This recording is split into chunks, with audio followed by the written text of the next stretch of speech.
நீங்க கூவத்தூரையும் மிஞ்சிற அளவுக்கு அடிக்கிற கூத்த பார்க்கும் போது இந்த அரசு எத்தனை நாளைக்கு நீடிக்க போகுதுன்னு மக்களுக்கு அந்த சந்தேகம் வர ஆரம்பிச்சிருச்சு.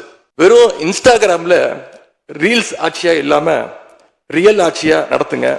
எங்க தலைவர், எங்க முதலமைச்சர் அப்போ முதல் கையெழுத்திலேயே மகளிருக்கு விடியல் பயண திட்டத்தை கொடுத்தார். உங்களுக்கு ஓட்டு போட்ட மக்களே நடக்கிறதையெல்லாம் பார்த்துட்டு ஒரு பெரிய தப்ப பண்ணிட்டோமோன்னு இன்னைக்கு வருத்தப்பட ஆரம்பிச்சுட்டாங்க. பேரவையிலிருந்து நாங்க வெளிநடப்பு செய்யறோம். நன்றி, வணக்கம். தேர்தல் நேரத்தில் ஊழல் சக்தின்னு சொன்னீங்க. ஆனா இன்னைக்கு சோசியல் மீடியால மக்கள் உங்களை பார்த்து கேள்வி கேட்க ஆரம்பிச்சிட்டாங்க. என்ன கேட்கிறாங்க தெரியுமா? அந்த ஊழல் சக்தியோடு சேர்ந்து இருக்கக்கூடிய ஆளுங்கட்சிய இப்ப என்ன சக்தின்னு கூப்பிட போறாங்க. கிளீன் கவர்மெண்ட் சொன்னாங்க. இதுதான் உங்க கிளீன் கவர்மெண்ட் லட்சணமானு மக்கள் கேட்க ஆரம்பிச்சிட்டாங்க. இப்படி நீங்க கூவத்தூரையும் மிஞ்சிற அளவுக்கு அடிக்கிற கூத்த பார்க்கும் போது இந்த அரசு எத்தனை நாளைக்கு நீடிக்க போகுதுன்னு மக்களுக்கு அந்த சந்தேகம் வர ஆரம்பிச்சிருச்சு. முதல் கோணலே முற்றிலும் கோணல்ன்ற மாதிரி உங்க நடவடிக்கை எல்லாமே இன்னைக்கு நடந்துகிட்டு இருக்கு.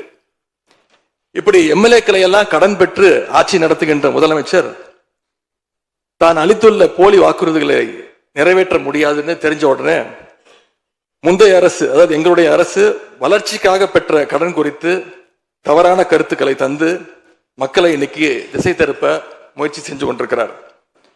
பெரும்பான்மையும் இல்லாத, அரசியல்ல அடிப்படை நேர்மையும் அல்லாத இந்த அரசு நல்லாட்சி தரும், தமிழ்நாட்டு மக்களுடைய உரிமைகளுக்காக போராடணும்னு மக்களுக்கு துளியும் நம்பிக்கை இல்லை.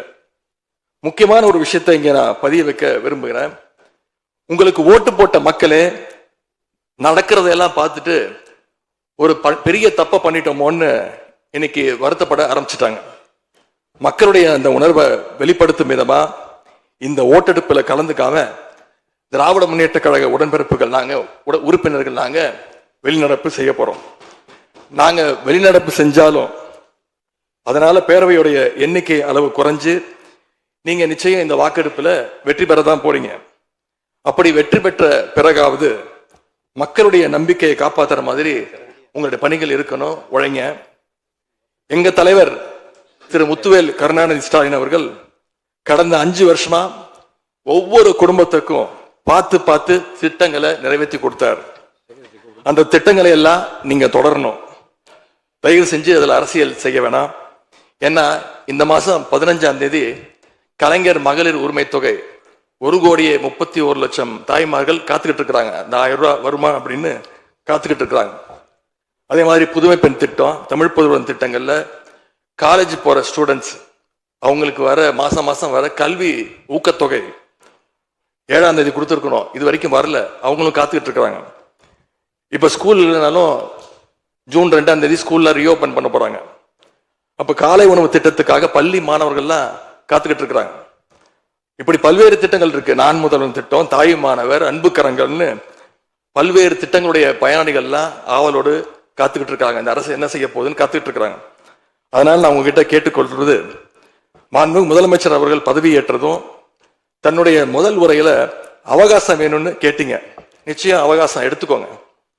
ஆனா காத்துக்கிட்டு இருக்க அத்தனை பேரையும் ரொம்ப காலம் காக்க வச்சிடாதீங்க. அது மட்டும் இல்ல, தேர்தலுக்கு முன்னாடி பல கவர்ச்சியான வாக்குறுதிகளையும் நீங்க கொடுத்திருக்கிறீங்க. மக்கள் அதுவும் ஞாபகம் வச்சிருக்கிறாங்க.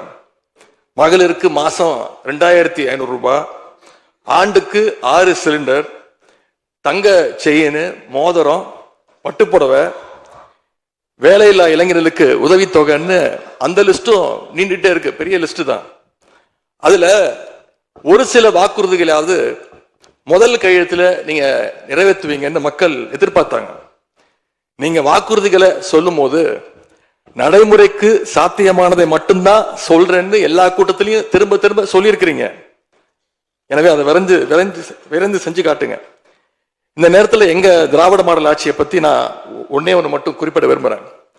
நாங்க ஆட்சிக்கு வரும்போது 2021 கடுமையான கோவிட் பெருந்தொற்று காலம், செகண்ட் வேவ். அப்ப மாநிலத்துடைய பொருளாதார வளர்ச்சி எவ்வளவு தெரியுமா? வெறும் 0.7%. அந்த நிலையிலையும் எங்க தலைவர், எங்க முதலமைச்சர் அப்போ முதல் கையெழுத்திலேயே மகளிருக்கு விடியல் பயண திட்டத்தை கொடுத்தார். முதல் நாளே எல்லா குடும்பங்களுக்கும் 4000 ரூபாய் லாக்டவுன் உதவித்தொகையை எங்க முதலமைச்சர் கொடுத்தார். ஆவின் பால் விலை குறைப்பு, இப்படி முதல் நாளே 5 கோப்புகள்ல கையெழுத்து போட்டார். ஒரே மாசத்துல தேர்தல் அறிக்கையில சொன்ன மாதிரி பெட்ரோல் விலைய லிட்டருக்கு 3 ரூபாய் குறைப்பதற்கான உத்தரவையும் எங்க முதலமைச்சர் போட்டார். இப்படி கடுமையா உழைச்சதுனாலதான் இன்னைக்கு 5 ஆண்டு முடிவில் இந்தியாவிலேயே பொருளாதார வளர்ச்சியில நம்பர் 1 மாநிலமாக இன்னைக்கு தமிழ்நாட்டை எங்களுடைய தலைவர் மாத்தி காட்டியிருக்கிறார். நாங்க நம்பர் 1 மாநிலமா மாத்திட்டு தான் ஆட்சியை விட்டு போயிருக்கோம். உங்க ஆட்சியை பொறுத்த வரைக்கும் வெறும் இன்ஸ்டாகிராம்ல ரீல்ஸ் ஆட்சியா இல்லாம ரியல் ஆட்சியா நடத்துங்க. அது மட்டும்தான் மக்களுடைய கோரிக்கை. எங்களுடைய தலைவர், திராவிட முன்னேற்ற கழகத்துடைய தலைவர் முத்துவேல் கருணாநிதி ஸ்டாலின் அவருடைய கட்டளையின்படி நீங்க ஆட்சியை தொடர நாங்க தடையா இருக்க விரும்பல. அந்த வகையில பேரவையிலிருந்து நாங்க வெளிநடப்பு செய்யறோம். நன்றி, வணக்கம்.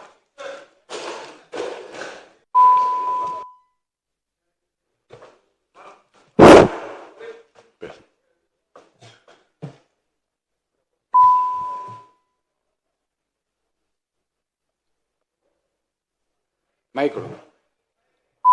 இது ஆஃப் பண்ண சார்.